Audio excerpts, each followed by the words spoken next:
Hello students, today we will read SST Part 1 History Chapter 6 Indian National Movement.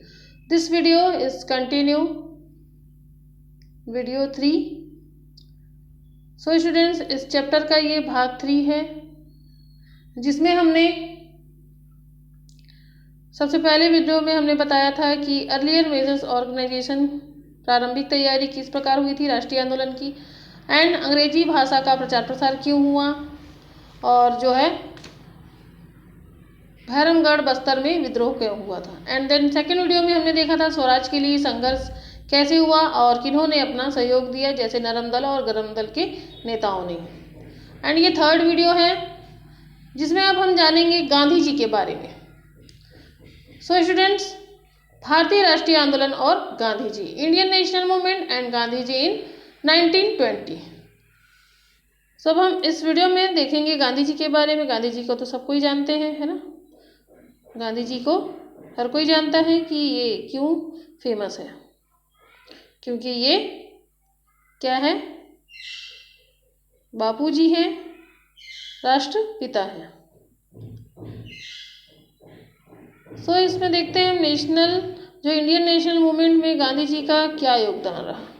Gandhi ji was the leader of Indian national movement. Gandhiji's leadership process and movement was of new kind. This new method of national movement spread largely by this the struggle for independence got a new directions.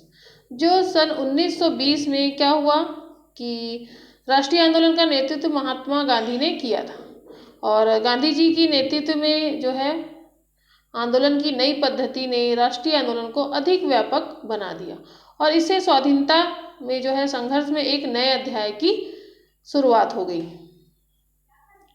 Let's see, हम देखते हैं in short में जो महात्मा गांधी जी के बारे में। कौन थे Mahatma Gandhi? Mahatma Gandhi full name was Mohandas Karamchand Gandhi. He was born on 2nd October 1869 at Porbandar in Gujarat.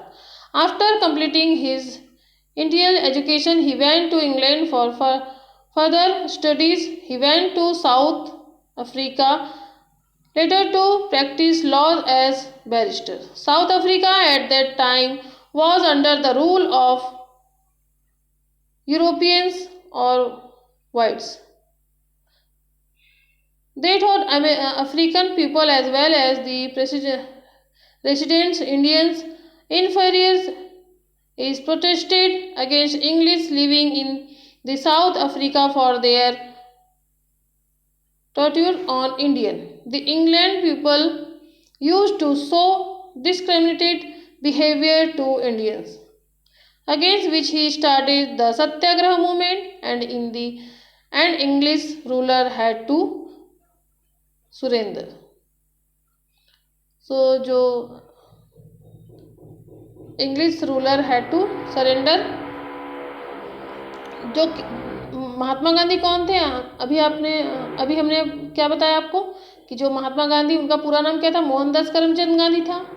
उनका जन्म 2 अक्टूबर 1869 को गुजरात के पोरबंदर नामक स्थान में हुआ, और प्रारंभिक शिक्षा के बाद वे इंग्लैंड चले गए, और इंग्लैंड में अपनी वकालत की पढ़ाई पूरी करने के बाद वे वकील के रूप में दक्षिण अफ्रीका चले गए। और दक्षिण अफ्रीका में गोरों अर्थात यूरोपियों का शासन था। अफ्रीकी लोगों तथा वहां रहने वाले भारतीयों को हीन समझा जाता था। उनके द्वारा दक्षिण अफ्रीका में रहते हुए उन्होंने वहां के भारतीयों पर होने वाले अत्याचारों के खिलाफ अंग्रेज शासकों के विरुद्ध संघर्ष किया। अंग्रेजों द्वारा भारतीयों के साथ रंगभेदी व्यवहार को देखकर उन्होंने सत्याग्रह आंदोलन किया, जिसे सरकार को क्या होना पड़ा? झुकना पड़ा, मीन्स उन्होंने सरेंडर किया। सत्याग्रह क्या है? सत्याग्रह, what do you mean by Satyagraha? Satyagraha process of non-violence movement against outrage and exploitations. Satyagraha means concerns about truthfulness or protest against exploitations in a peaceful manner. Means satyagraha क्या होता है? सत्य के लिए आग्रह करना सत्याग्रह कहलाता है। अत्याचार शोषण के विरुद्ध आंदोलन का अहिंसात्मक तरीका। सत्याग्रह का अर्थ है सत्य के लिए आग्रह तथा शोषण के विरुद्ध शांतिपूर्ण तरीके से आंदोलन। मीन्स गांधी जी का क्या स्वभाव था कि वे बिना लड़े क्या करेंगे, किसी को भी झुकने के लिए प्रेरित करेंगे। सो उनका ये मेन क्या था, मेन उद्देश्य था कि बिना किसी लड़ाई के भी वो क्या कर सकते हैं, लड़ाई को जीत सकते हैं। Gandhi ji return to India from South Africa in 1915. He stepped into Indian politics during First World War. He developed a different manner of conflict against outrage and exploitation which he had started practically in South Africa. He never found the path of violence as a right way for movement. He had faith that we should always be concerned about truth सत्याग्रह, जो कि दक्षिण Africa से गांधी जी सन 1915 ईस्वी में भारत लौटे थे। जब वे क्या थे, वकालत करने के बाद क्या किए थे, वो दक्षिण अफ्रीका चले गए थे, लेकिन रिटर्न कब हुए, 1915 में हुए। और भारतीय राजनीति में उनका जो पदार्पण प्रथम महायुद्ध के दौरान ही हुआ था। मीन्स वे उस समय वे भारतीय राजनीति में प्रवेश किए थे। उन्होंने अत्याचार एवं शोषण के विरुद्ध संघर्ष का अपना तरीका विकसित किया। इसका व्यवहारिक अनुभव उन्होंने दक्षिण अफ्रीका में प्राप्त किया। वे आंदोलन के लिए हिंसा का मार्ग अपनाना उचित नहीं मानते थे। उनका विश्वास था कि हमें सत्य के लिए आग्रह करना चाहिए, अर्थात सत्याग्रह करना चाहिए। गांधी जी ने सत्याग्रह के लिए कार्यक्रम बनाए। सो कौन कौन से कार्यक्रम बनाए, उनका दो कार्यक्रम, जैसे कि फर्स्ट क्या था, not to cooperate with who did injustice, non cooperation means क्या था, अन्याय करने वालों का सहयोग न करना, अर्थात असहयोग, है ना, असहयोग, बिना सहायता के। एंड सेकंड क्या था, नॉट टू ओबे अनसुटेबल और इम्पीरियस डिसओबीडियंस मीन्स जो है अनुचित बातों को मानने से इनकार करना, अर्थात अवज्ञा, किसी भी आज्ञा को न माना। गांधी जी ने संपूर्ण भारत का भ्रमण करके भारतीयों की दशा का अध्ययन किया और इसलिए उन्होंने किसानों, मजदूरों एवं दलितों की जो समस्याओं को उठाया। गांधी जी ने लोगों की छोटी छोटी किंतु महत्वपूर्ण समस्याओं को हल करने के लिए आंदोलन किए। वे सरकार से मांग करते थे कि लगान कम करे, जंगल के उपयोग पर पाबंदी हटाए, शराब की बिक्री बंद कर दे।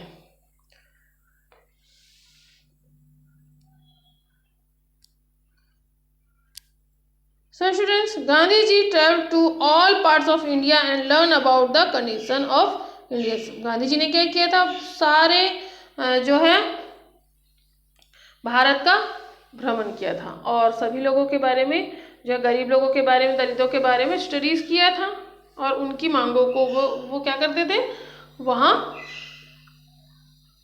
अंग्रेजों के सामने रखते थे।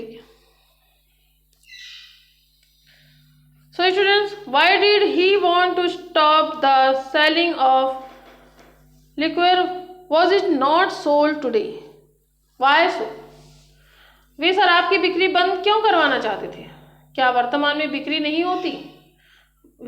जो है वर्तमान में क्या शराब की बिक्री नहीं होती है? ऐसा क्यों है, क्या बता सकते हैं? गांधी जी के नेतृत्व में हजारों लाखों की संख्या में लोग ब्रिटिश सरकार की नीतियों के विरुद्ध आंदोलन के लिए निकल पड़े थे। उनका जो है उनको क्या किया था, उन्होंने समर्थन दिया था गांधी जी को और उनके लिए क्या किए थे, उन्होंने आंदोलन के लिए लाखों की संख्या में, चाहे वो पुरुष हो या महिला हो, घर से निकल पड़े थे। आइए जाने कि 1920 में असहयोग आंदोलन शुरू करने के लिए पूर्व गांधी जी के नेतृत्व में मुख्य रूप से कहाँ सत्याग्रह किए थे। सो लेट्स सी 1920 में असहयोग आंदोलन कैसे हुआ और किन्होंने उनका साथ दिया। सबसे पहले यहाँ पर देखते हैं हम Champaran.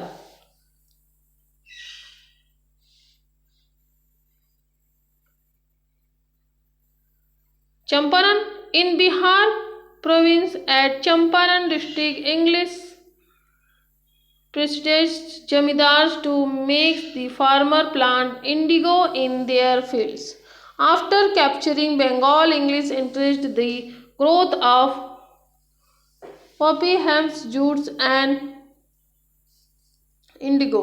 English force farm to grow indigo. में जो बिहार अंचल के चंपारण जिले के में अंग्रेज जमींदारों द्वारा किसानों को नील की खेती करने के लिए विवश किया जाता था और अंग्रेजों ने बंगाल पर कब्जे के बाद अफीम, जूट और नील की खेती को बढ़ावा दिया था। अंग्रेज किसानों को जबरदस्ती नील उगाने के लिए बाध्य करते थे। अफीम, नील, जूट ये तीनों ही व्यावसायिक फसलें थी। इनका किसानों के लिए कोई उपयोग नहीं था। वे इन्हें बाजार में या फिर अंग्रेज जमींदारों को ही बेच देते थे। अफीम का इस्तेमाल नशे के लिए किया जाता है, ये तो आपको पता ही है। उस वक्त अंग्रेज व्यापारी इसे चीन में ले जाकर बेचते थे और जिससे उन्हें काफ़ी मुनाफा होता था। इसलिए नील का जो इस्तेमाल कपड़ों को रंगने के लिए किया जाता था। आज जो हम नील इस्तेमाल करते हैं वह एक प्रकार का रसायन है, लेकिन सन 1920 के दशक से पहले इसकी खेती होती थी। आज इसकी खेती नहीं होती है। जूट तो आप जानते ही होंगे, इससे रस्सी, बोरे, कपड़े, थैला आदि बनाए जाते हैं। नील उगाने को मजबूर जो है किए जा रहे किसान कई बार विरोध करते थे कि हम नील नहीं उगाएंगे, लेकिन अंग्रेजों के अत्याचार से किसानों को मुक्त कराने के लिए गांधी जी ने चंपारण जाकर सत्याग्रह किया। आखिर में सरकार ने एक अंग्रेज जमींदारों द्वारा जबरदस्ती नील की खेती कराने की प्रथा को रद्द किया। सो ये फर्स्ट जो है मूवमेंट था, ये फर्स्ट आंदोलन किसके लिए हुआ था? नील की खेती के लिए। कहाँ? चंपारण में, है ना। देन अब सेकंड देखते हैं, कौन सा आंदोलन है? खेड़ा सत्याग्रह। कौन सा सत्याग्रह है? Kheda satyagraha. In Gujarat, Kheda district famine took place and then plugs followed. Ultimately, it was not possible for peasants to pay the revenue. In Khera district, under the leadership of Gandhiji, farmers did agitations and stopped paying revenue. After all, government had to surrender and the revenue was abolished. Means Kheda satyagraha क्या है? गुजरात के जो खेड़ा जिले में अकाल पड़ा और plague भी फैला हुआ था। फलस्वरूप लगान चुकाना किसानों के लिए असंभव हो गया था क्योंकि खेती नहीं हुई थी। खेड़ा जिले में लगान बंदी के लिए आंदोलन हुआ। गांधी जी के नेतृत्व में किसानों ने आंदोलन किया और सरकार को झुकना पड़ा और लगान माफ कर दिया गया। देन ये कौन सा सत्याग्रह था? ये सेकंड सत्याग्रह था। देन आप देखते हैं Kandel satyagraha. In Chhattisgarh Dhamtari district a village named Kandel Satyagraha movement started and spread all over India. Rudre in Dhamtari district is situated near the bank of river Mahanadi, and in Modam Silli a dam was built on this river, and in that a canal was built by the government and they started collecting revenue for the canal. It was supplement amount for 10 years. This amount was so much that the farmers could build a big reservoirs in their own village from it. Therefore, they were not ready for the supplements. जो कंडेल सत्याग्रह क्या था? छत्तीसगढ़ के जो धमतरी जिले के कंडेल ग्राम का सत्याग्रह देशव्यापी हो गया था, सारे देश में फैल गया था। धमतरी के पास महानदी के तट पर रुद्री नामक स्थान है तथा मोडम सिल्ली में भी इसी नदी पर बांध बनाया गया है। इसे ही नहर निकाली, यहाँ से ही क्या हुआ था? नहर निकाली गई थी जिस पर सरकार नहर कर वसूलती थी। मीन्स वो नहर के लिए भी क्या टैक्स वसूल करती थी सरकार। इसके लिए 10 वर्षीय अनुबंध करना पड़ता था। वह राशि इतनी अधिक हो जाती थी कि जो इस राशि से किसान अपने गाँव में ही सिंचाई के लिए एक विशाल तालाब निर्मित कर सकते थे। अतः किसान उस अनुबंध के लिए तैयार नहीं थे। अंग्रेजी प्रशासन ने जबरदस्ती कंडेल ग्राम नहर पानी छोड़ दिया और किसानों से हर्जाना वसूल करते थे। अनुबंध के लिए बाध्य किया कि किसानों ने पानी यूज़ किया है। पानी चोरी करने का आरोप भी लगा दिया। ग्रामवासियों को सत्याग्रह करना पड़ा। पंडित सुंदरलाल शर्मा, नारायण राव मेघावाले एवं बाबू छोटेलाल श्रीवास्तव इस आंदोलन के सूत्रधार थे। अगस्त 1920 में संपूर्ण जिले में एक साथ आंदोलन हुआ और किंतु अंग्रेज नौकरशाही ने इसकी परवाह नहीं करते हुए रकम वसूली हेतु कुर्की वारंट जारी कर दिया और ग्रामवासियों के सभी मवेशियों मीन्स पशुओं को कुर्क कर लिया, मीन्स पकड़ लिया और शासन पशुओं की नीलामी करके धनराशि प्राप्त करने की योजना बनाने लगी। बाजार के दिन गांव में पशुओं को नीलामी हेतु ले जाया जाता था। हर गांव में बोली लगाना तो दूर, ग्रामवासी उन पशुओं के नज़दीक तक नहीं जाते थे। इस प्रकार से कंडेल सत्याग्रह हुआ। ग्रामवासी नीलामी बोली क्यों नहीं लगाते थे, क्या आप बता सकते हैं? क्या आज भी पशुओं की नीलामी होती है? जनता में राष्ट्रीय चेतना आ रही थी, शासन को इससे भारी निराशा हुई। कंडेल ग्राम में यह सत्याग्रह 5 महीने तक चला। अतः गांधी जी ने इस आंदोलन के नेतृत्व का आग्रह किया, जिसे उन्होंने स्वीकार कर लिया और नागपुर में होने वाले कांग्रेस अधिवेशन के समय छत्तीसगढ़ के कंडेल ग्राम में आने का समय दिया। इस मध्य रायपुर डिप्टी कमिश्नर ने जांच पड़ताल की और इससे शासन को सही तथ्यों की जानकारी प्राप्त हुई और किसानों द्वारा दृढ़तापूर्वक सत्य पर अड़े रहने के कारण शासन को संपूर्ण कार्यवाही रद्द करनी पड़ी और मवेशियों को छोड़ना पड़ा। गांधी जी के छत्तीसगढ़ आगमन के पूर्व ही यह कंडेल किसान आंदोलन सत्याग्रह सफलतापूर्वक समाप्त हो गया। So students, do you know Gandhi ji Chhattisgarh कब आए थे? गांधी जी के 20 दिसंबर 1920 को छत्तीसगढ़ आगमन से यहाँ की राजनीतिक हलचलें बढ़ी तथा राष्ट्रीय आंदोलन और तीव्र हो गया था। रायपुर धमतरी प्रवास में गांधी जी के स्वागत हेतु अपार जनसमूह उमड़ पड़ा था।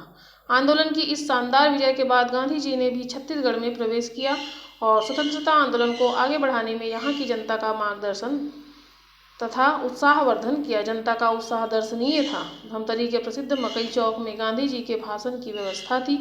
अपार जनसमूह गांधी जी को देखने सुनने एकत्रित हुआ था। खुली कार से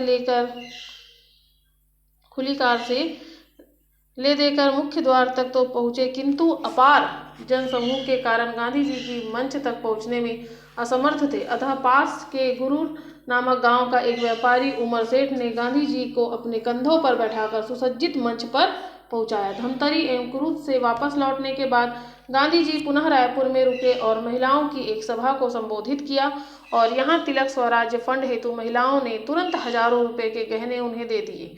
गांधी जी ने युवकों के साथ महिलाओं को भी राष्ट्रीय आंदोलन में जूझने की प्रेरणा दी। सो स्टूडेंट, देखा आपने कि किस प्रकार गांधी जी ने सारे लोगों को प्रेरित किया इस आंदोलन में भाग लेने के लिए।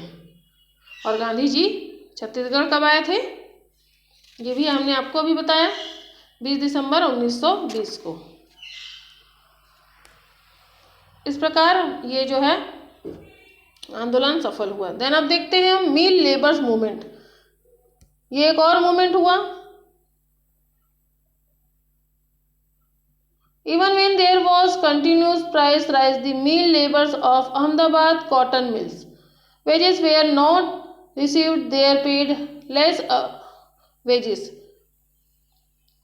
and bonus was also not paid. Gandhi ji therefore supported the laborers in the movement, so the owners of these mills had to surrender. मिल मजदूर आंदोलन कब हुआ? लगातार जब महंगाई बढ़ते जाने पर भी अहमदाबाद की सूती कपड़े की मिलें के मजदूरों को वेतन में वृद्धि नहीं की जा रही थी और बोनस भी नहीं दिया जा रहा था। गांधी जी ने मजदूरों के समर्थन में आंदोलन किया, अतः मालिकों को हार माननी पड़ी। एक मिल मजदूर आंदोलन इस प्रकार सफल हुआ।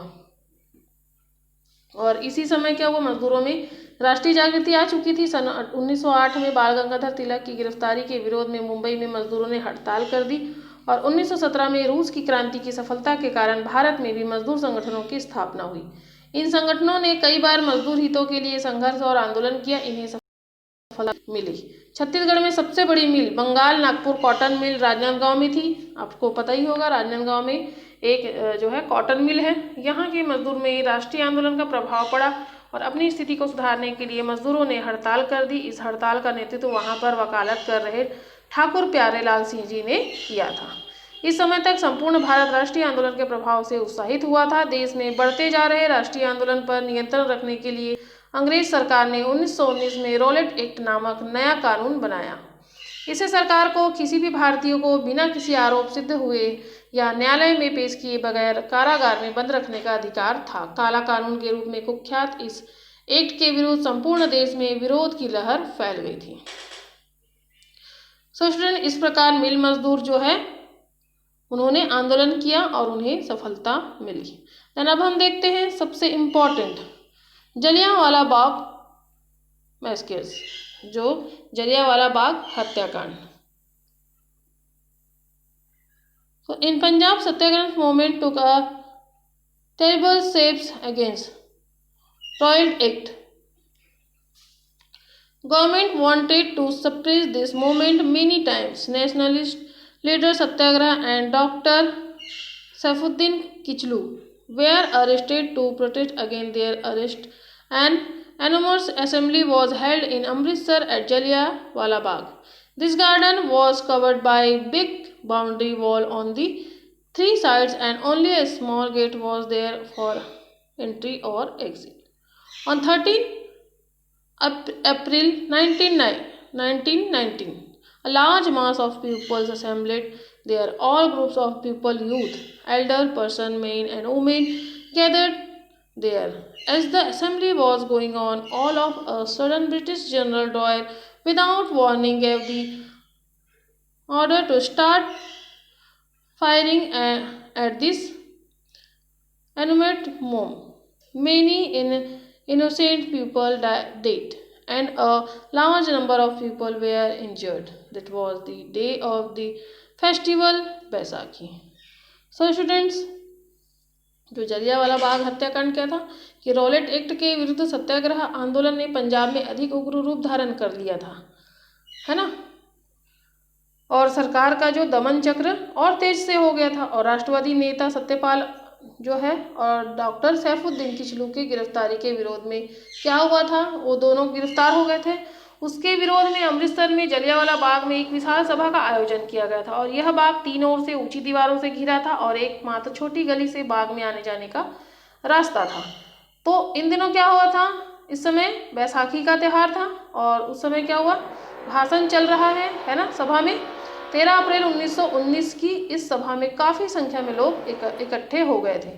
इनमें युवक, वृद्ध, पुरुष, महिलाएं तथा बच्चे सभी थे। तभी अचानक ब्रिटिश जनरल डायर ने बिना चेतावनी दिए निहत्थी भीड़ पर गोली चलाने का आदेश दे दिया। इसमें कई सौ निर्दोष लोगों की मृत्यु भी हो गई और हजारों लोग घायल हो गए। वह बैसाखी का त्यौहार का दिन था। जलियांवाला बाग की दीवारों पर गोलियों के निशान आज भी देखे जा सकते हैं। जलियांवाला बाग एक राष्ट्रीय स्मारक है। सो स्टूडेंट्स, आपने देखा कि किस प्रकार जलियांवाला बाग में हत्याकांड जो है यहाँ पर क्यों हुआ था और किसने चलाई थी गोली, जनरल डायर ने।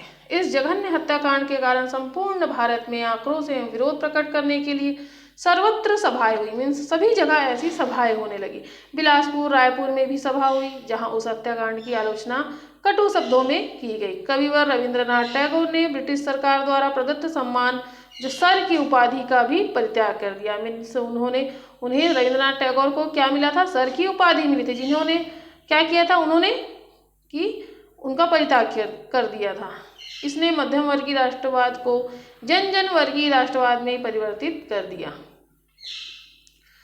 सो स्टूडेंट, इस प्रकार से आपने देखा कि गांधी जी ने कितने सारे आंदोलन में अपना सहयोग दिया और कितने सारे जो है आंदोलन में उन्हें सफलता भी मिली। So this chapter is revise for you. जो तुम लोग क्या करो, यहाँ पर इस चैप्टर को अच्छे से रिवाइज करो। कौन कौन से ऐसे जो आंदोलन थे और किस लिए हुए थे, कौन कौन से जो है आंदोलन में गांधी जी ने अपना कौन कौन सा किस प्रकार सहयोग किया, इसे अच्छे से रिवाइज कीजिए। एंड नेक्स्ट पार्ट हम नेक्स्ट वीडियो में देखेंगे। So okay, take care.